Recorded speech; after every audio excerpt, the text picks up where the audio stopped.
দীর্ঘ এক মাসেরও বেশি সময় ধরে পানীয় জলের অভাবে জর্জরিত রাঙ্গা গ্রামের মানুষ। আর তাই শুক্রবার সকাল থেকে অযোধ্যা পাহাড়ের পাদদেশে রাঙ্গা ফুটবল ময়দানে হাঁড়ি কলসি হাতে পথ অবরোধে নামলেন গ্রামের নারী পুরুষ। অযোধ্যা গ্রাম পঞ্চায়েতের অন্তর্গত রাঙ্গা 16 আনার এই প্রতিবাদে আটকে পড়ে বাঘমুন্ডিগামী একটি বাস। ঘটনাস্থলে তৎপর হয়ে হাজির হন Ayodhya police camp, Baghmundi block ও গ্রাম পঞ্চায়েতের আধিকারিকরা।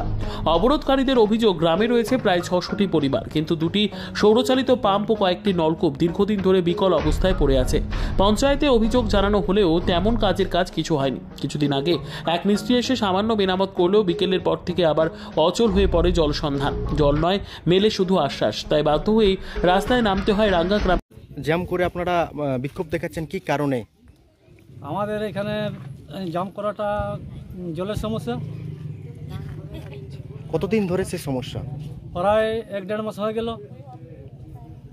কোনো সময় হয় বাঁধের জল খাতে হয়, কোনো সময় ডোভায় ঝেঁটাঝেঁটি করি ওই জল খায়। তো কাল পরশু থেকে একদম জল নাই। কালকে 2টা নলকূপ সারানো হইলো, আধ ঘন্টার মতন জল হয়ে গেল, তারপরে জলেই নাই। আজ গোটা দিন অপেক্ষায় আছে, জলের অপেক্ষায়।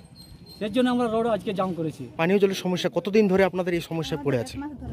আচ্ছা, তাহলে পানীয় জল কোথা থেকে আনছেন আপনারা? অনেক দূর থেকে আনছি। কিভাবে আনছেন? গাড়ি থেকে। গাড়ি করে? মোটরসাইকেলে, সাইকেলে। গাড়ি করে জল আনছেন? হ্যাঁ। আচ্ছা, কি চাইছেন এখন? জল চাই আমাদের।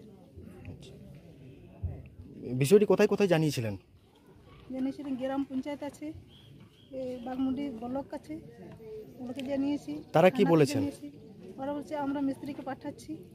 কালকে পাঠাচ্ছিল, কালকে জুত করেছে মিস্ত্রি, আর এই মিস্ত্রির সামনে জল বেরাইলো, আর পরে জল বন্ধ হয়েছে।